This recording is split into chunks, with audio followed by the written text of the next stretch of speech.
And hello everybody, my name is Roy Blackflame and welcome back to a draft battle analysis.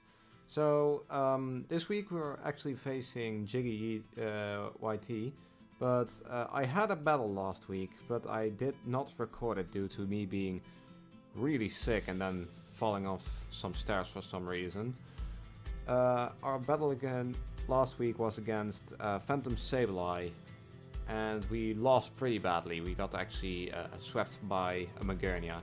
So I apologize for not putting up the video to everybody, even Phantom Silvally-Ice. But I was in no state to record that day, and then after that, well, I don't really know what I was thinking anymore at that point after 2 weeks. So onward to this battle. This was with JiggyYT. And well, I had this battle a couple of days ago. May remember some stuff, may remember not some stuff, and so let's get into the teams. So he brought Masquerain, Staraptor, Celesteela, Marowak, Blastoise and Tapu Koko. Actually a team I did not expect because he had a lot of ground types and I expected him to bring a couple of ground types to counter such things as Magneton and Mega Beedrill, but no. What I brought was, first of all, Seismitoad. You're asking why Seismitoad, because that thing wasn't in your draft. I switched out a couple of Pokemon for others. I switched out Registeel for Seismitoad, because Registeel did not suit me at all. It was more of a Stallmon with Toxic, etc., and it just didn't suit me. So I switched Registeel out for Seismitoad. And I switched Meteor out for Lycanroc Day. Why did I switch Meteor out? I get a feeling I'm not skilled enough to use Meteor yet, so yeah, I couldn't use it to its fullest potential. So we got Seismitoad. God, what was his name again? Or let's just say Dutchman. Magneton. Dhelmise was it? Wishiwashi. Silvally-Ice this time, and Togekiss. So at this point in the league I'm going 1 on 3, so I'm doing not well, pretty badly, and I'm just like, fuck it, I'm gonna bring stupid stuff and just try some shit. So once again I brought my Custap Berry Endeavor Wishiwashi, but with a couple of other moves, so no U-turn this time. And I brought a physically defensive, so full HP invested, full defensive vested, Modest Nature for special deck investment, Choice Scarfed, Grass Knot, Flamethrower, Air/Trick, Togekiss. I just want to do something really stupid, and this was actually it. Furthermore, I had Ice Valley to counter his Zygarde 10%. So let's get into battle. So I started off with Magneton, thinking he would probably go for the Celesteela lead, because Celesteela is just one of the best stall tanks of this point. It could set up Stealth Rocks or even lead sheets immediately. I do have a switch in for that, but it's not always nice to face one. And he sent out Tapu Koko, just a good one to send out at first, and here comes the U-turn. I went for a Volt Switch here, and here's already a point of, well, I won't call it hacks, it's just a stroke of luck for me, because he sent in Marowak thinking it was Lightning Rod, but he forgot to put Lightning Rod on Marowak, so pretty bad for him. It actually was pretty good for me, since now Magneton can hit everything on his team, which most of his team is just actually weak for Magneton. So I did Volt Switch. He says in the chat, fuck my life, yeah. No Lightning Rod. And I switch in Seismitoad. So I set up my Stealth Rocks as Blastoise comes in, because I expected to switch. Marowak did not want to stay in against the Seismitoad at this point. I believe the Seismitoad set was Knockoff, Scald, Earthquake and Stealth Rocks. I'm not sure anymore. So I set up my Stealth Rocks and I immediately switched out to Dhelmise, so a Dutchman, because I was expecting him to Rapid Spin or even to do a Grass Knot, which the Rapid Spin would not matter and the Grass Knot, well, would not hurt me. So he Mega Evolves and he goes for a Roar, which puts in Seismitoad again. well, not that bad. He goes for a rapid spin. Now went for a low sweep, expecting him kinda to go to Celesteela for an earthquake or anything like that. Low kick was actually brought for the Celesteela in a last case scenario, so Seismitoad can still hit Celesteela pretty well, I think. I did not do any calcs or something, and just thought, maybe it will hit the Celesteela. But further on, leftovers heal me up again, and Celesteela finally comes in at now. So I switch out, expecting the Celesteela once again, and switched out to my Magneton, which was a pretty good predict on my side. And I went for Discharge here, because the normal Celesteela set is Heavy Slam, Lead Sheet, Protect, and what, Stealth Rocks? I believe Celesteela got Stealth Rocks, yeah. And I just wanted to scout out if it had Protect. Well, it's had Protect, I Discharge. Well, it couldn't do Protect the next turn, so I expected it to switch out. So I went for a Volt Switch. Well, Celesteela actually did not switch out. So I thought at this point, Seismitoad was the best switch in, since it got knockoff, and I just want those leftovers gone of Celesteela, because Lead Sheet leftover healing out of the ass is just not a good thing to face. So I got hit by an Earthquake, which is apparently the Celesteela's 4th move. So probably to counter my Magneton, so I use a knockoff to get off those leftovers. This Earthquake of the Celesteela was obviously to take on my Magneton. And I got hit by a Lead Sheet. So I prevented the double healing, but a Lead Sheet is never good to have on one of your Pokemon. So it takes a lot of health. I switch out again and go back into Magneton just for to take a Heavy Slam.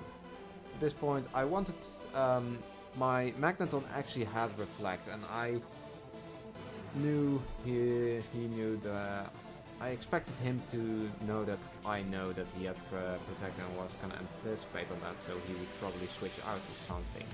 Pretty bold predict from me, but hey, I had to do something. And the Protect comes out again, and I just Discharge it again, expecting to switch and hoping to paralyze anything. So at this point he just sacks off his Marowak and let it fall, because I think after the lightning, after not having Lightning Rod, it had no use to him anymore, or so I believe. So I switch out to Seismitoad again, because it's a 3-3 switch for me, and he switches in Celesteela once more. So I set up my Stealth Rocks again, because it's just something really good to have, and he Leech Seeds me again. So at this point I switch once again back to Magneton and take another Heavy Slam. At this point I just thought, hey, maybe he will switch out to something again, so I believe I set up my Reflect now. Or wait, I thought he would Protect again, sorry about that. But he switches to Tapu Koko. I did not know what kind of Tapu Koko it was, but I once again switched to Seismitoad, hoping he would do something. I don't know what anymore. I believed he just U-turned again, and I didn't want Magneton to take that much damage. And he went for a Thunderbolt, so pretty good for me. Not intentional, but hey, pretty good. And once again Celesteela comes in, and I went for a knockoff again, hoping to get the item off Tapu Koko. At this point I'm just getting bored of this switcheroo. So I went for a Scald here, and I immediately burned Celesteela, which is just nice, because now we'll burn through the Leech Sheet heal, so it couldn't go for a Leech Sheet again. And at this point Celesteela just falls. So it's 6 versus 4 at this point, and Masquerain comes in. So, fun little fact for you guys, apparently Masquerain gets Energy Ball. I did not know this. I was expecting him to expect me to switch so he could set up a Quiver Dance, and I know how to use stupid and quote-unquote weak mon, so I still know what the dangers in every weak mon are, so I expected that, and he went for the Energy Ball. Well, did not know, even said it in the chat, Hey, Masquerain got a kill, I'm not even mad. At this point I switched in Silvally-Ice and went for the super effective multi-attack. Which was almost free. The only thing that could actually switch into that was Blastoise, but he probably didn't want me to set up something like a sword stance because that would really hurt. So Masquerain at this point falls pretty quickly and Blastoise comes in, and I just went for the U-turn because I believe this Silvally had Roar on it, so I could what was it? I think it had Roar, so I could switch out the 10% Dragon Dancing Zygarde. I don't even know if the 10% gets Dragon Dance, but just had on it. So it was, but I used U-turn to switch in Wishiwashi. Fun little fact, Wishiwashi had Endeavor, Scald, Ice Beam, and another move that could not hit Blastoise at this point. So I just went for the Scalds. Let's see how much that actually does. And he has Aura Sphere, probably to take on Magneton. Another Rapid Spin just to take those rocks away. I went for a Scald, hoping for the burn, but there was no burn. So another Aura Sphere comes out, and at this point I went for the last Scald. And, well, no burn. At this point I thought, this Wishiwashi is still holding the Custap Berry with Endeavor, but the Blastoise at this point is lower than my Wishiwashi. So I wanted to keep the low health Wishiwashi Custap around for later occasions. And I switched out to Fuck T-Wave, my stupid Togekiss set, and even though it was health defensive invested, it did not well, it was quadruple resisted, so it did not do anything on my Togekiss. And knowing it was Choice Scarfed with a stupid set, I knew it was gonna outspeed. The only thing I was pretty skeptical about was his switching. I knew Air Slash would probably hit the best on all of his Pokemon, so I just went for an Air Slash. And it kills the Mega Blastoise. At this point, of all the Pokemon, Staraptor comes in and just Brave Birds my Togekiss. Why do I think he did that?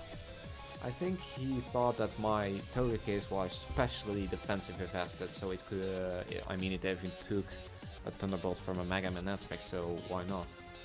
And it wanted to kill it instantly with a Brave Bird, but it was physical defensive, so it actually lived the Brave Bird and lived to Air Slash my opponent, which it lived. So he was thinking for a while after this turn, and I was thinking for a while. Because if he went for another Brave Bird, and I would have switched in Magneton, he would probably have killed himself.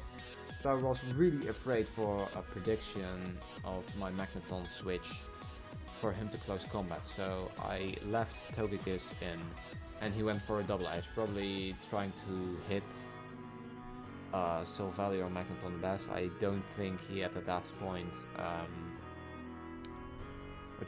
close combat, or he expected the Wishiwashi. I could not tell what he was thinking at this point, but well, Togekiss still falls, and Staraptor falls too, so well, it's a 4-on-1 now, and at this point, Tapu Koko was the only Pokemon left, and I thought, I still have that Endeavor Custap Berry Wishiwashi in the back, so I went for that, just to lower Tapu Koko for a bit.